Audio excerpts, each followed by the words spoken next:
Livro dos Salmos, capítulo 142.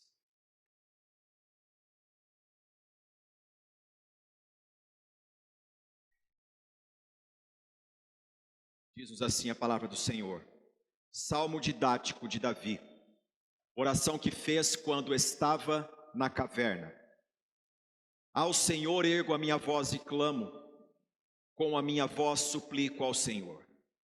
Derramo perante Ele a minha queixa, à sua presença exponho a minha tribulação. Quando dentro de mim me esmorece o espírito, conheces a minha vereda. No caminho em que ando me ocultam armadilha. Olha à minha direita e vê, pois não há quem me reconheça, nem um lugar de refúgio, ninguém que por mim se interesse. A ti clamo, Senhor, e digo, tu és o meu refúgio, o meu quinhão na terra dos viventes. Atende o meu clamor, pois me vejo muito fraco. Livra-me dos meus perseguidores, porque são mais fortes do que eu. Tira minha alma do cárcere, para que eu dê graças ao teu nome. Os justos me rodearão, quando me fizeres esse bem. Até aqui. Que Deus nos abençoe com a sua palavra. Os irmãos podem se assentar, por gentileza.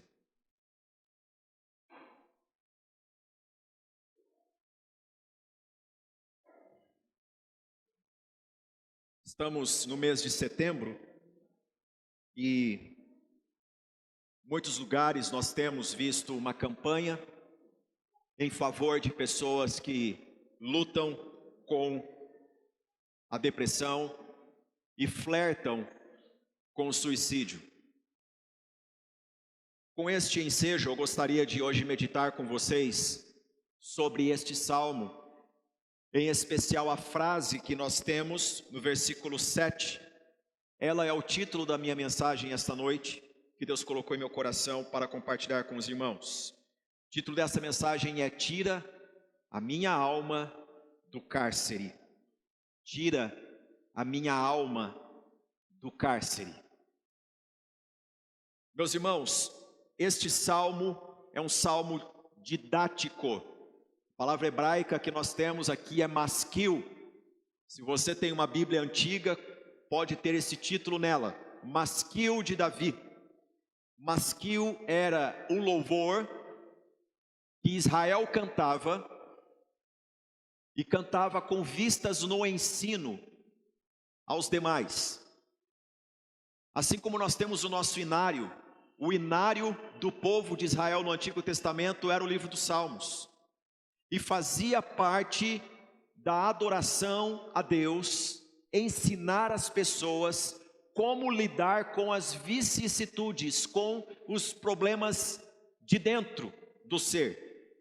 Vou repetir, o livro dos Salmos era o inário do povo de Deus, e fazia parte do cântico deste povo ensinar orações para que as pessoas soubessem lidar com a dor íntima do ser humano.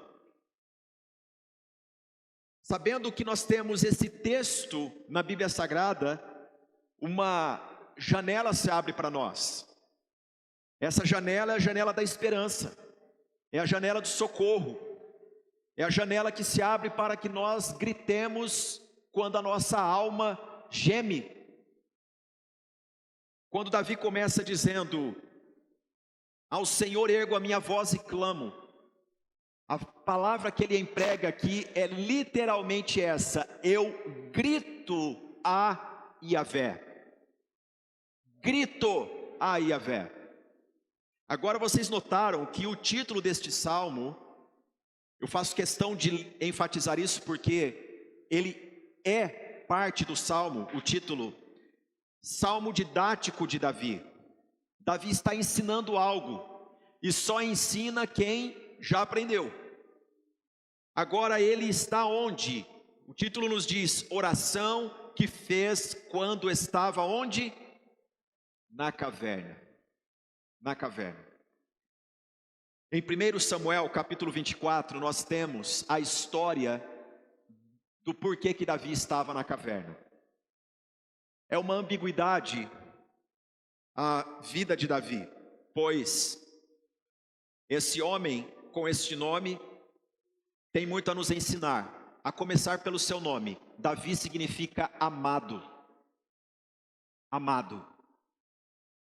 E Davi foi escolhido por Deus para ser o segundo rei de Israel, porque Saul desobedeceu ao Senhor, o Senhor levantou a Davi. Davi é conhecido por ter sido usado por Deus para derrubar o grande Golias, que afrontava a Deus e afrontava ao povo de Deus, blasfemava, falava impropérios contra Deus e o seu povo. Davi derrotou Golias, e o prêmio para quem derrotasse a Golias, o filisteu, era a mão da filha do rei Saul. Parece uma história de contos medievais. Davi conquistou esse prêmio. Davi casou-se com a filha de Saul. E o casamento no Antigo Testamento, ele era levado a sério de forma que a pessoa, quando se casasse, ela tivesse tempo favorável para estar com o cônjuge no primeiro ano, para a constituição da família. Um guerreiro em Israel, ele era liberado por um ano e era sustentado neste período para constituir a sua família.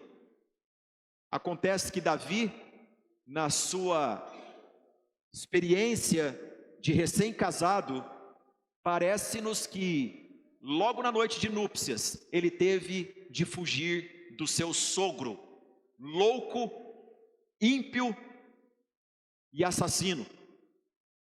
Saul ouvia a cantiga das pessoas nas ruas que era: Saul matou milhares, mas Davi os seus 10 milhares.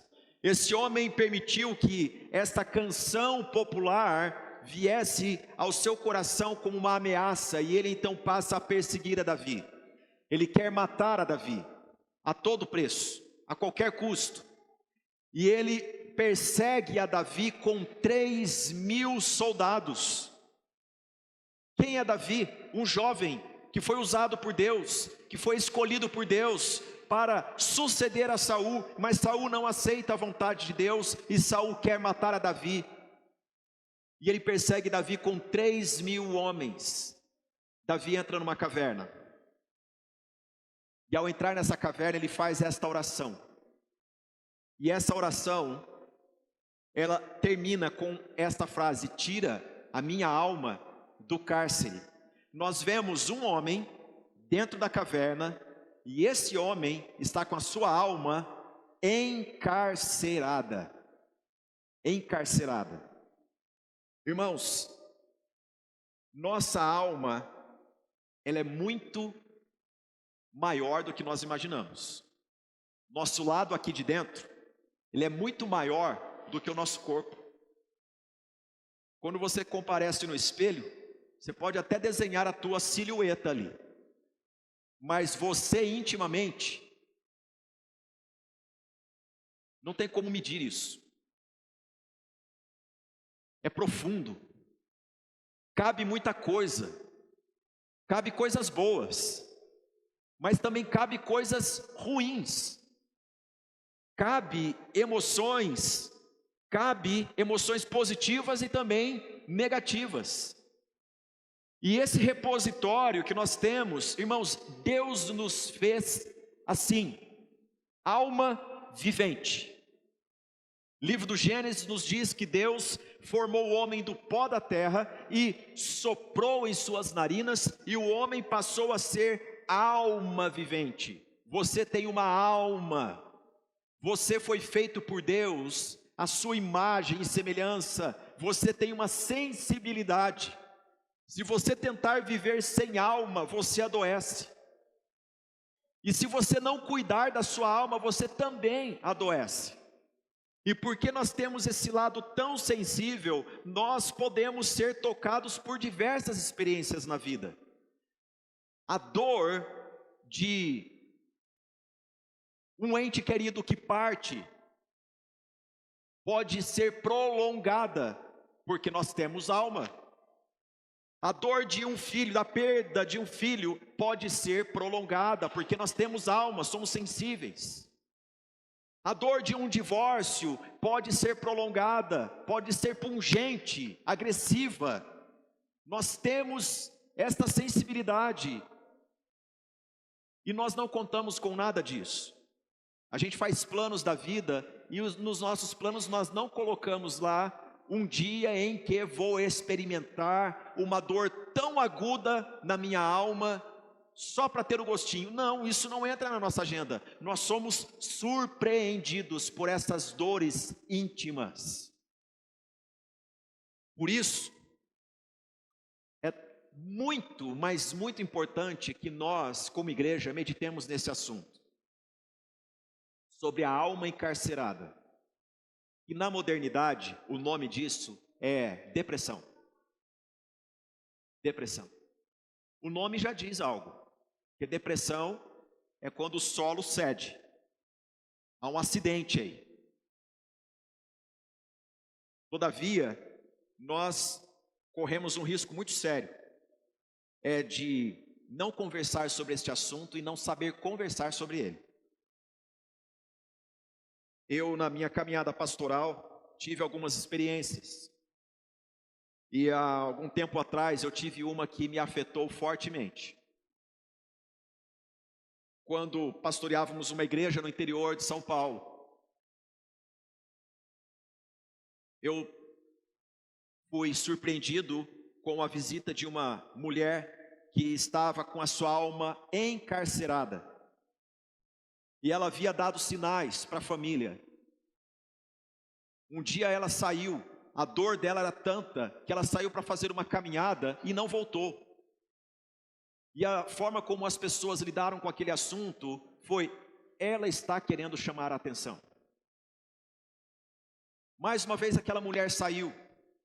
E aí outras pessoas disseram, novamente lá vai ela querendo chamar a atenção. Encontraram ela numa distância, num canavial longínquo, lugar hostil, perigoso. E um dia ela adentrou a igreja depois de pessoas da família insistirem. E eu atendi aquela pessoa, falei do amor de Deus em Cristo para ela. Falei para ela que a Bíblia é o livro que contém a maior experiência, maior número de pessoas que tiveram experiência de profundo vale na alma, que nós podemos confiar nas histórias bíblicas e no Deus da Bíblia, que nos socorre na nossa alma. E disse a ela: você deseja entregar sua vida a Cristo? Lágrimas desceram, e ela disse: pastor, que bom, louvado seja Deus, que bom que eu estou aqui. E chorava, e falávamos sobre nova vida.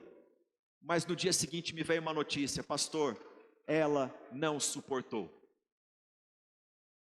Ela não aguentou. Ela pôs um ponto final na vida. Aquela dor passou por toda a igreja. Passou por várias pessoas da cidade. E ali no sepultamento, foi um dos sepultamentos mais difíceis que eu já fiz na minha vida pastoral nesses 21 anos. Porque as pessoas diziam: então era verdade, então era verdade. Ela estava sofrendo, então era verdade. Nós precisamos falar deste assunto, meus irmãos, sem juízo. Porque é uma dor que ninguém sabe administrar. Ninguém nasceu preparado para isso. E eu quero dizer para você o seguinte: depressão é uma enfermidade. Depressão é uma enfermidade que precisa de tratamento. É algo que acontece intimamente no nosso ser, mas que reflete no nosso corpo. Dá sinais no corpo. Dá sinais de diversas formas. O sono é alterado, o apetite é alterado. A fala é alterada, a visão, a audição, todo o organismo dá sinais. É uma enfermidade, não é frescura, ninguém está chamando atenção. E nós precisamos conversar sobre esse assunto. E como igreja precisamos ser uma comunidade cônscia disto e sermos instrumentos de Deus nessa sociedade. Porque o número de pessoas adoecidas é incalculável. Portanto, nós devemos ter alguns cuidados. Primeiro cuidado que nós devemos ter é de a não nos afastar de quem sofre. Esse é o primeiro cuidado. Porque na sociedade é assim, depressão é frescura. Essa pessoa está com excesso de passado. Eu também tenho os meus problemas. Eu que não vou ficar parando por causa do problema dos outros. Isso é agressivo demais para quem está deprimido. E as pessoas, elas se afastam. Nós não podemos nos afastar de quem sofre, gente. Não podemos. Segundo cuidado nós não podemos nos aproximar de quem sofre sem o menor preparo. Devemos nos preparar para nos aproximar.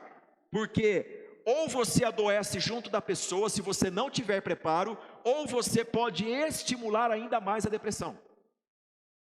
Logo, precisamos de preparo para isso. E como pastor, quero dizer uma coisa para vocês. Nós precisamos ter um espírito pastoral na igreja. Não é o pastor só, não é os presbíteros que fazem visita. Nós precisamos ter uma rede de apoio como igreja. Porque há pessoas que têm dificuldade de chegar até o pastor, mas não têm dificuldade de chegar até você que está sentado do lado dela. Nós precisamos ter uma rede de apoio. Precisamos ser sensíveis. O terceiro cuidado que nós devemos ter é de não entronizar uma pessoa enferma. Tudo girar em torno dela, para o bem ou para o mal. Porque isso também é difícil. Também tive uma experiência de uma comunidade em que entronizava uma única pessoa que sofria desta enfermidade. E aí o problema aumentava. Aumentava, agigantava. Nós precisamos ter sensibilidade para conosco e para com o outro, e saber que ali o que há é uma enfermidade. Irmãos, olha aqui para mim.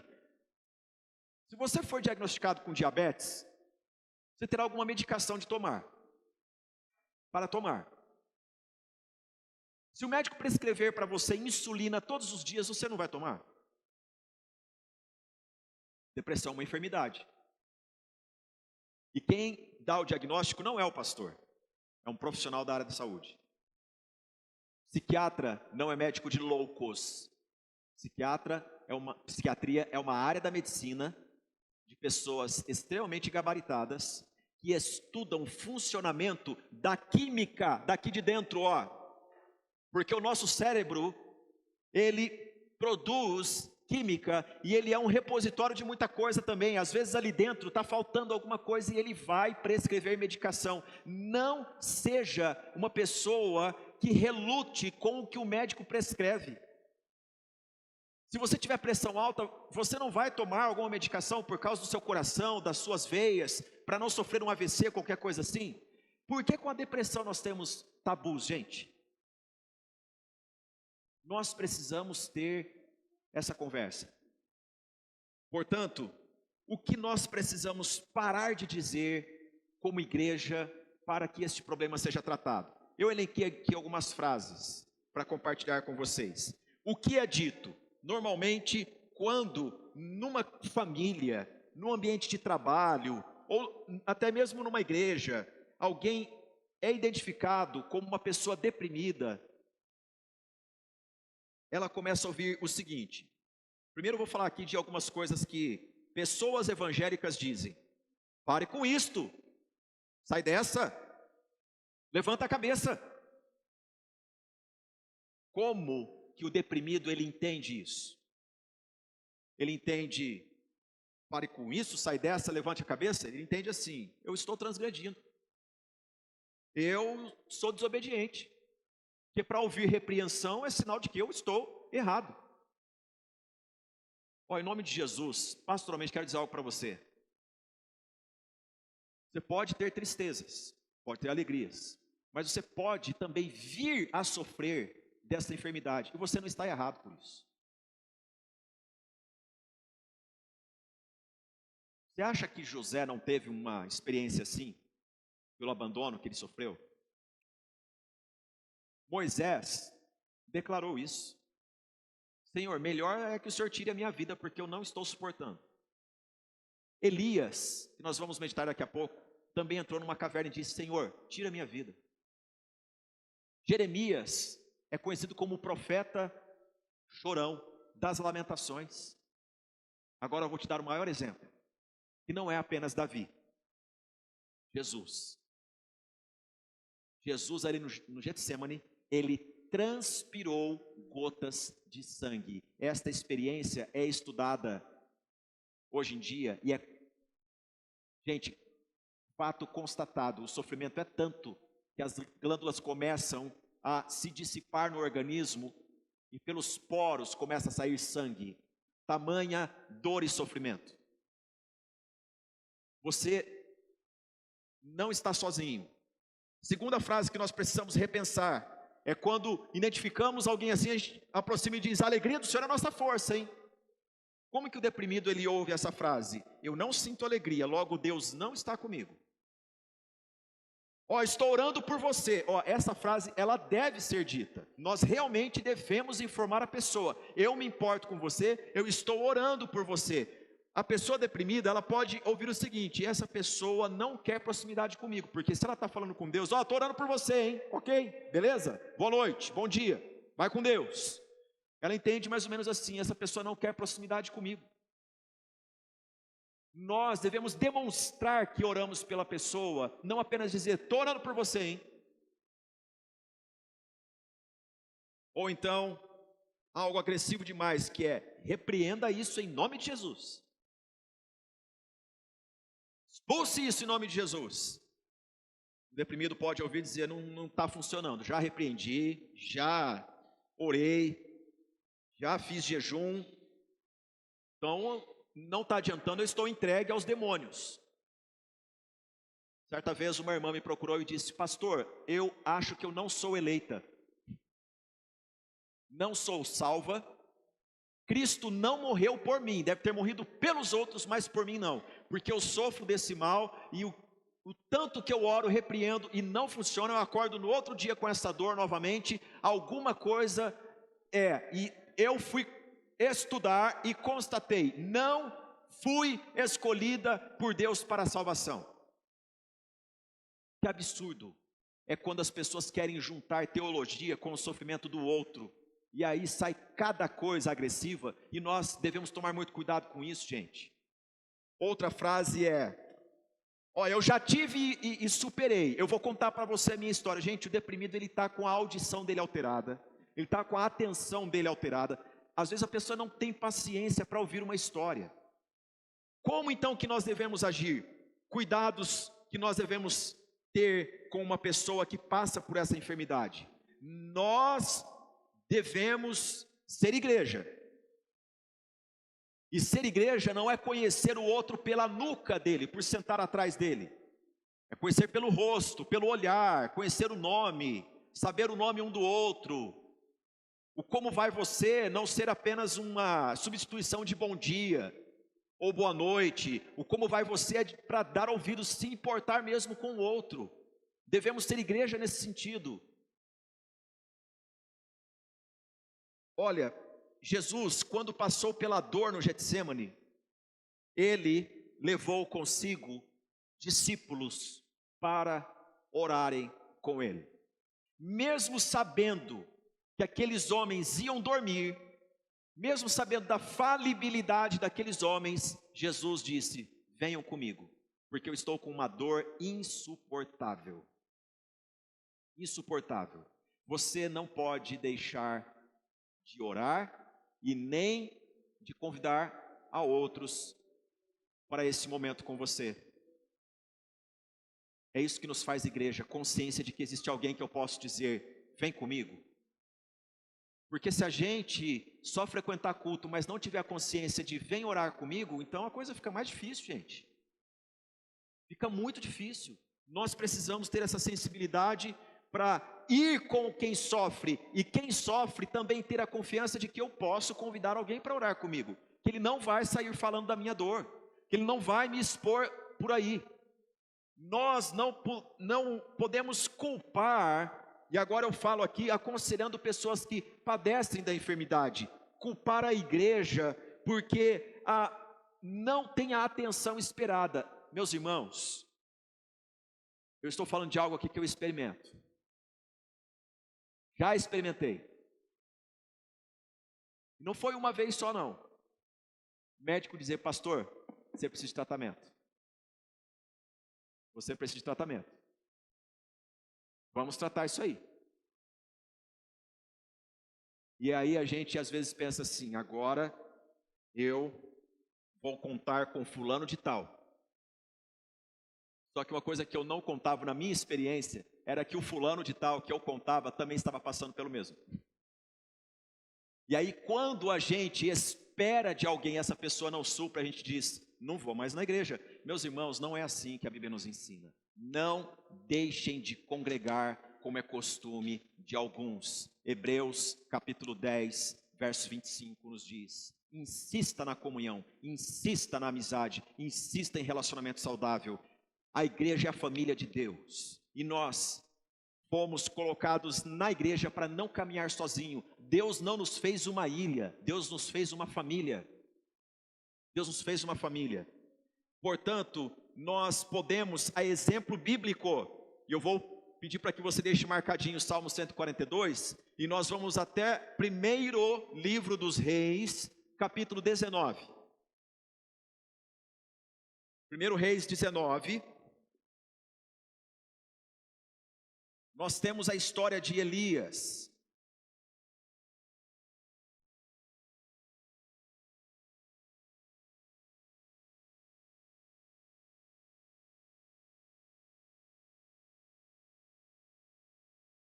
Primeiro Reis 19 nos diz assim, versículo 1, Acabe fez saber a Jezabel tudo quanto Elias havia feito e como matara todos os profetas à espada. Então Jezabel mandou um mensageiro a Elias, a dizer-lhe, façam-me os deuses como lhes aprouver, se amanhã, a estas horas, não fizer eu à tua vida, como fizeste a cada um deles. Temendo, pois, Elias, levantou-se e foi, e para salvar a sua vida se foi, e chegou a Berseba, que pertence a Judá, e ali deixou o seu moço. Ele mesmo, porém, se foi ao deserto, caminho de um dia, e veio e se assentou debaixo de um zimbro, e pediu para si, o quê? A morte, e disse, basta, toma agora, ó Senhor, a minha alma, pois não sou melhor do que meus pais. Deitou-se e dormiu debaixo do zimbro. Eis que um anjo o tocou e lhe disse, levanta-te e come. Olhou ele e viu, junto à cabeceira, um pão cozido sobre pedras em brasa e uma botija de água. Comeu, bebeu e tornou a dormir. Voltou segunda vez o anjo do Senhor, tocou-o e lhe disse, levanta-te e come, porque o caminho te será sobremodo longo. Levantou-se, pois, comeu e bebeu, e com a força daquela comida, caminhou 40 dias e 40 noites até Horebe, o monte de Deus. Ali, entrou numa caverna, onde passou a noite, e eis que lhe veio a palavra do Senhor e lhe disse, que fazes aqui, Elias? Ele respondeu, tenho sido zeloso pelo Senhor Deus dos exércitos, porque os filhos de Israel deixaram a tua aliança, derribaram os teus altares, e mataram os teus profetas à espada, e eu fiquei, o quê? Só, e procuram tirar-me a vida. Irmãos, esta é uma breve descrição de um homem de Deus passando pelo vale profundo da alma. Ele vai e faz o que Deus o mandou fazer. Ele prova perante todo Israel que só o Senhor é Deus. Fogo do céu desce quando ele ora. Mas depois, uma ameaça toca-lhe a alma profundamente, o fere, e ele então vai com o seu servo, e num dado momento ele diz para o moço, fica aqui, agora eu vou sozinho. Ele já estava antevendo a partida dele, eu vou morrer, eu vou morrer, eu vou morrer. Agora, qual foi o remédio que Deus usou aqui para com Elias? Gente, que tipo de pessoa que acorda e tem a visão de um anjo e volta a dormir? Só uma pessoa enferma.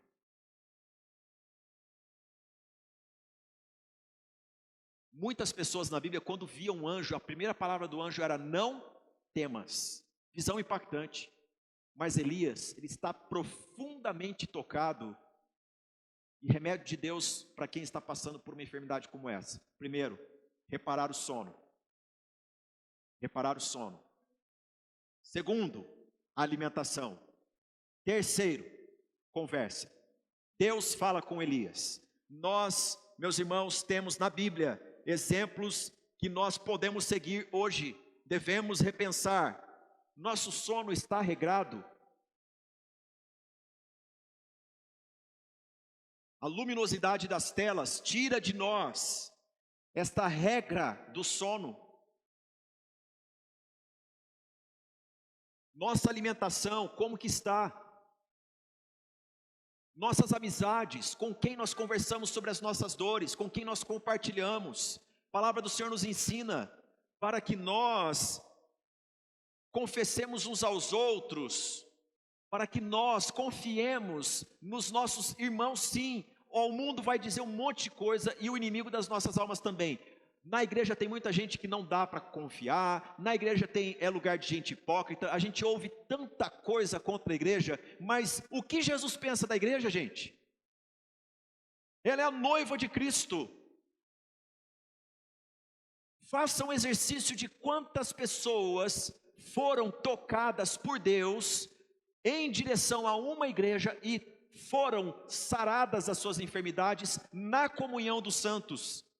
Notícia ruim, o povo gosta de compartilhar, mas notícia boa, é possível nós encontrarmos. Há cura sim, na comunhão santa da igreja. A igreja é a casa de Deus, coluna e baluarte da verdade. Na igreja, Atos nos ensina que quando Pedro estava preso, Herodes queria arrancar-lhe a cabeça. Havia oração incessante da igreja a favor de Pedro, e o Senhor o libertou, e ele foi para onde? Foi para a igreja. Foi justamente na reunião de oração em que as pessoas estavam clamando a Deus pela libertação dele. Pedro, num dado momento, chega nessa reunião, e todos são gratos a Deus, e louvam a Deus por tamanha resposta. Nós devemos ter uma releitura da igreja, porque ficar ouvindo notícias do que a internet bombardeia sobre a igreja não faz bem. Não faz bem. Não faz bem. Agora, vamos para o Salmo 142 e vamos meditar aqui no que o Senhor nos ensina sobre como ele levou Davi a orar e tratar essa questão. Primeiramente, meus irmãos, nós devemos observar o exemplo de pessoas na Bíblia. Davi compôs esta oração, este salmo, na caverna, mas ele saiu dela. Por isso que esse salmo está aqui. Portanto, primeira coisa que nós devemos ter em mente para tratar esta enfermidade que é a depressão. Agora eu vou falar aqui para gente que crê no Senhor Jesus, gente que passa por esta enfermidade. Você tem em mãos uma Bíblia. Observe os exemplos da Bíblia. Você deve buscar ajuda medicamentosa. Você deve buscar ajuda de um profissional, sim, mas não somente isso. Você deve, como um crente, orar e buscar refúgio no Senhor. Porque não é só medicamento que trata. O Senhor Deus, Ele deu um bom sono para Elias, Ele alimentou Elias, e Ele conversou com Elias. Nós precisamos de sono reparador, de alimentação devida e de diálogo. Conversa. Vou fazer uma observação com vocês. Por que hoje em dia esta enfermidade nos assola a todos e cada vez mais? Gente, muita coisa mudou. Muita coisa mudou. Até a nossa água não é mais a mesma. As propriedades, os minerais que havia na água antigamente, hoje é tanto processo que passa que nós carecemos tomar medicação em substituição àquilo que um dia havia e que hoje não há. Vou dar um exemplo. Propriedade de lítio que era encontrada na água mineral há um tempo atrás era uma, hoje não é mais. E as pessoas, quando vão ao profissional de saúde, ele fala: eu preciso prescrever isso aqui para você, porque tem esta substância que você precisa no seu organismo, para você reagir, administrar isso, sair disso. Se a água não é a mesma, nosso alimento também não é o mesmo. Ou será que só eu e a Tati já tivemos essa experiência de comprar uma fruta e a primeira bocanhada que você dá não tem aquele sabor que você espera? O que está acontecendo com a nossa alimentação? Assim como fazem para nós uvas sem semente, também alteram tanto que a alimentação não é mais a mesma. A outra coisa é que nós não fomos treinados como os nossos avós. Eu vou explicar por quê. Porque a geração dos nossos pais, dos nossos avós, viam como que era a vida. Uma mãe estava gestando, e aí chegava o momento de dar à luz uma criança. A família toda se reunia e ficava esperando, ouvia as dores de parto, e havia aquela expectativa: é menino ou menina? Está chegando mais um membro na família. A família se alegrava com o nascimento. E depois, o ciclo da vida, a família também era convidada: olha, venha visitar o vovô e a vovó, porque chegou o momento deles. Um amigo, certa vez, a gente estava conversando, e ele disse para mim: pastor Davi, a experiência mais maravilhosa que eu tive foi despedir-me do meu avô. O meu avô mora em Araçatuba, noroeste de São Paulo. E um dia recebemos uma ligação da minha avó dizendo assim: olha, ele está chamando toda a família. E aí chegamos lá todos nós, os primos. O meu avô então disse palavras maravilhosas a respeito da minha avó, que foi sua esposa, sua única esposa. Ele orou por nós e disse: agora chegou minha hora de ir para o céu, tchau. A morte de um crente. Ele falou: aquilo me edificou tanto, chorei pela partida do meu avô, mas as palavras dele foi: é só daqui a pouco, gente, eu estou indo para a eternidade, eu só estou passando pelo umbral da porta primeiro que vocês, eu vou olhar para trás, daqui a pouco vocês estarão lá. É outro tempo, nós vamos nos encontrar. E lágrimas rolavam do seu rosto. Ele dizia: pastor Davi, eu alimento isso no meu coração, e eu transmito isso para os meus filhos, de que um dia nós estaremos na glória com o Senhor. Gente, o ciclo da vida de nascer, crescer, despedir-se, nós não temos mais. Um autor cristão chamado Philip Yancey fez uma obra chamada Onde está Deus quando chega a dor? E ele fala sobre isso, que um dos fatores da nossa sociedade ser tão suscetível a essas doenças emocionais é porque nós não temos mais esse ciclo da vida. Não temos mais este começar e encerrar de assunto. E ainda nós tentamos negar a dor, o que é pior. Quando dói, é dor que você está sentindo. Jó disse: por acaso eu tenho culpa pelo doce ou pelo amargo? Você não pode se culpar por sentir o doce e por sentir o amargo. Você não pode se culpar pela tristeza e nem pela alegria. Você é alma vivente, e as pressões da vida, os acúmulos, as experiências podem te levar a uma experiência de dor tão profunda que você careça de ajuda. Por isso, nós vemos na palavra de Deus algo maravilhoso.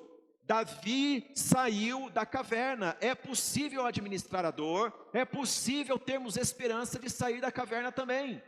Glória a Deus por isso. Ele nos deixou a sua palavra.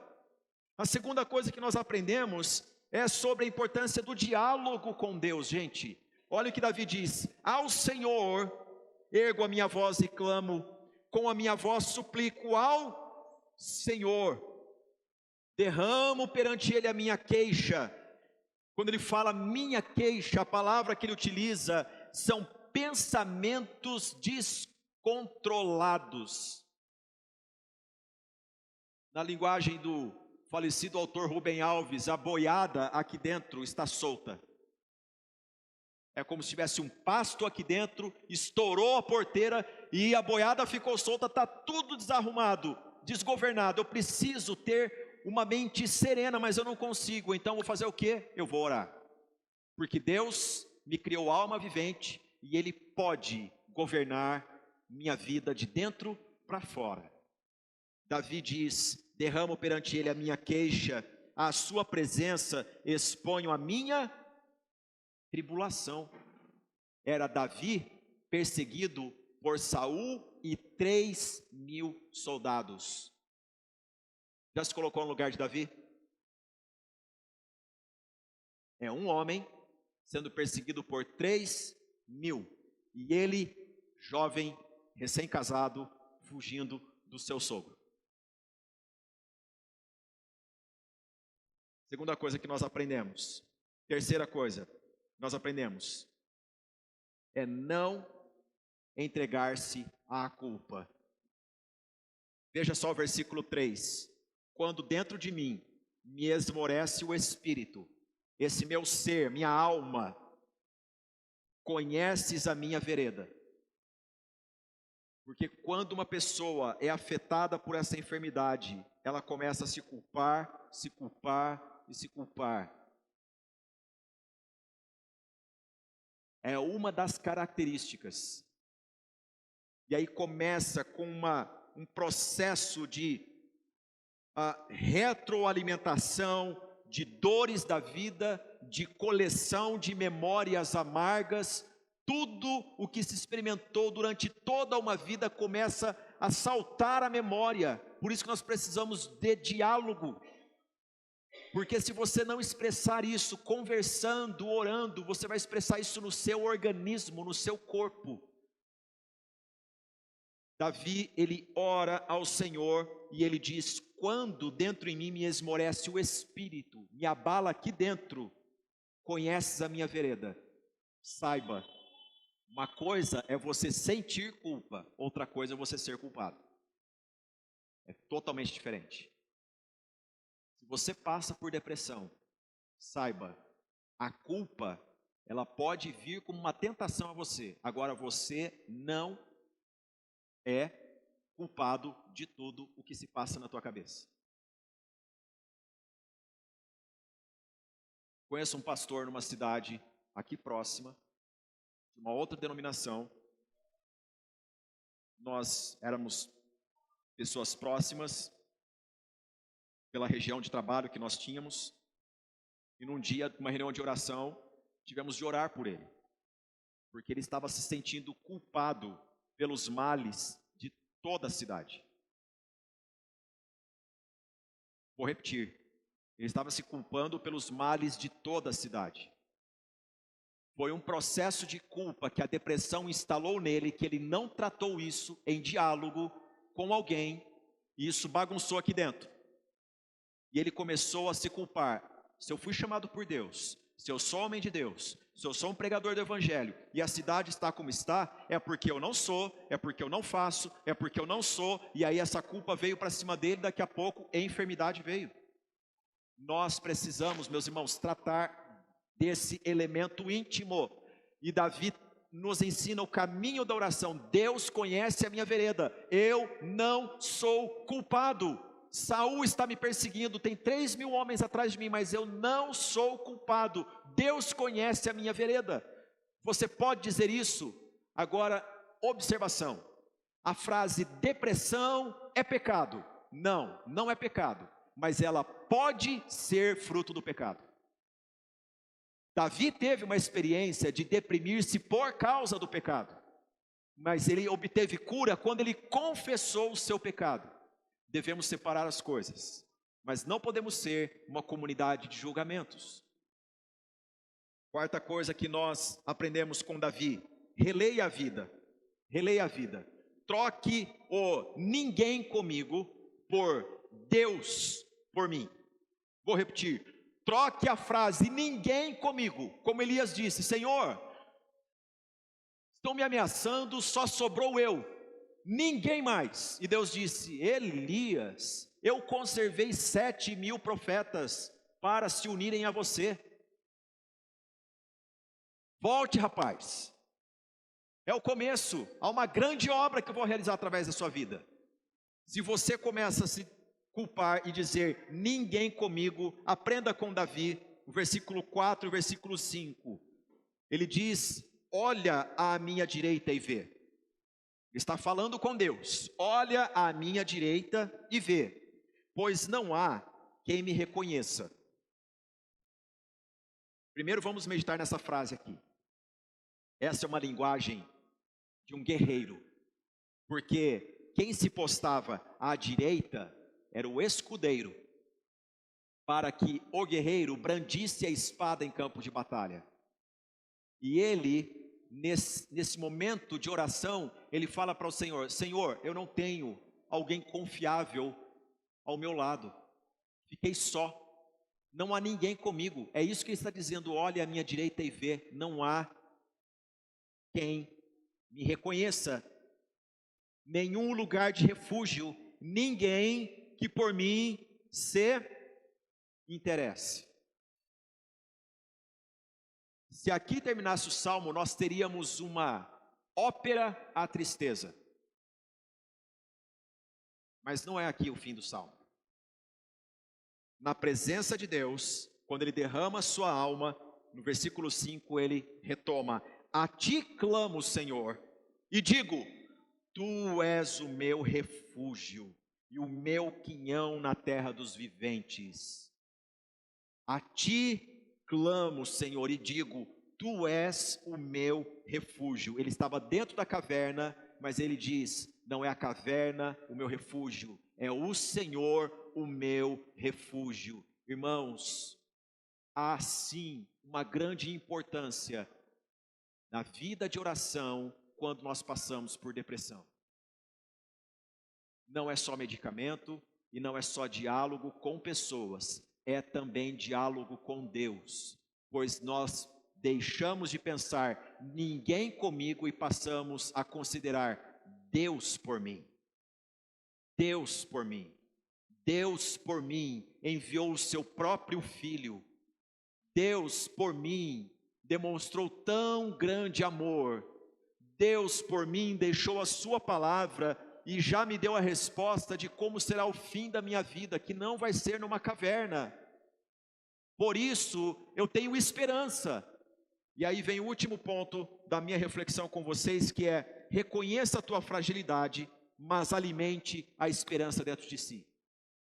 Versículos 6 e 7, atende o meu clamor, pois me vejo muito fraco, livra-me dos meus perseguidores, porque são mais fortes do que eu. Obviamente, é 1 contra 3.000, muito mais fortes, mas olha o que ele diz no versículo 7, tira a minha alma do cárcere. Irmãos, quem tira a alma do cárcere é Deus. Se nós não cremos nisso, nós não oramos. Se nós não cremos que Deus é o Senhor da nossa alma, que interpreta as dores mais profundas do ser, a oração não cabe. Nós precisamos voltar a aprender a orar. Esse mundo pós-moderno diz, você é o cara, você é a mulher, você é o máximo, você pode todas as coisas. Pode? Você tem controle sobre o teu organismo? Não tem. Você precisa reaprender a orar. Nós precisamos reaprender a orar. Davi diz, tira minha alma do cárcere, para que eu dê graças ao teu nome. E ele encerra dizendo, os justos me rodearão, quando me fizeres esse bem. Só conjuga no futuro quem tem esperança. E só tem esperança quem derrama sua alma perante o Deus da esperança. William Cooper era um adolescente, uma criança órfã, que com 9 anos foi entregue a um orfanato na Inglaterra. E lá ele começou a dar muito problema. William Cooper era castigado constantemente por causa da sua revolta. Até o momento em que ele intentou contra a sua própria vida, com apenas 9 anos de idade. E na Inglaterra dos idos de 1700 e pouco, não havia uma abordagem científica e um tratamento para essas questões íntimas. Ele foi expulso do orfanato. E expulso do orfanato, ele passou a vaguear. Num determinado dia, William Cowper tomou uma adaga, apontou contra o seu ventre e se jogou sobre ela. Estranhamente, aquela adaga quebrou no meio e não perfurou ele.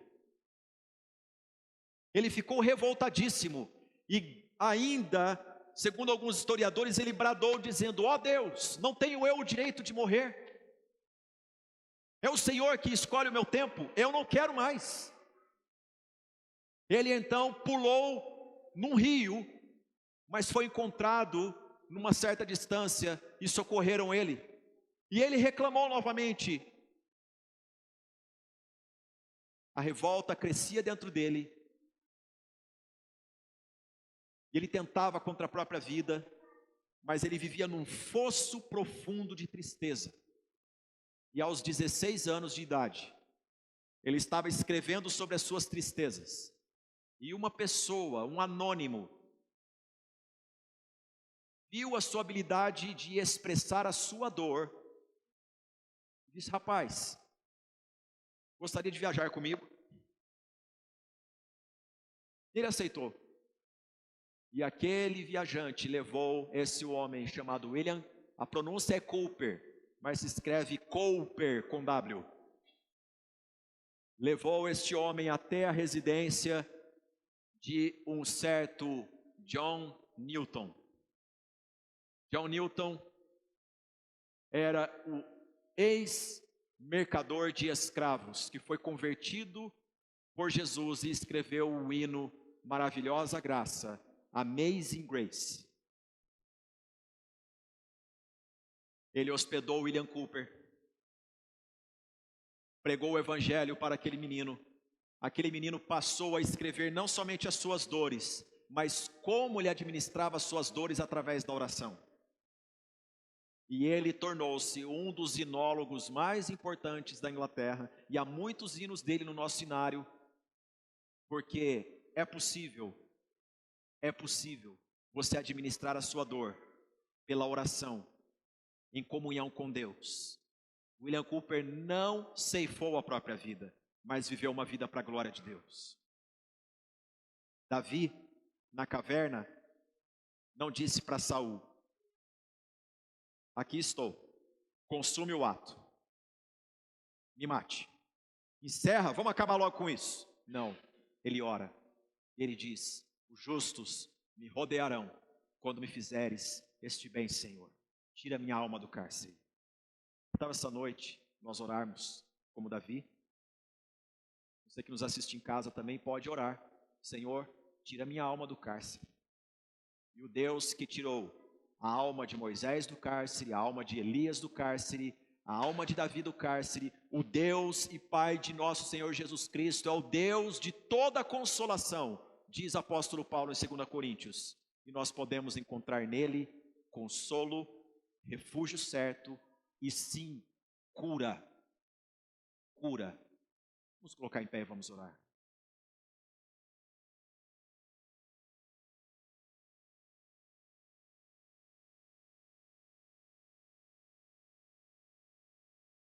Convido você neste momento a fazer a sua oração no seu lugar,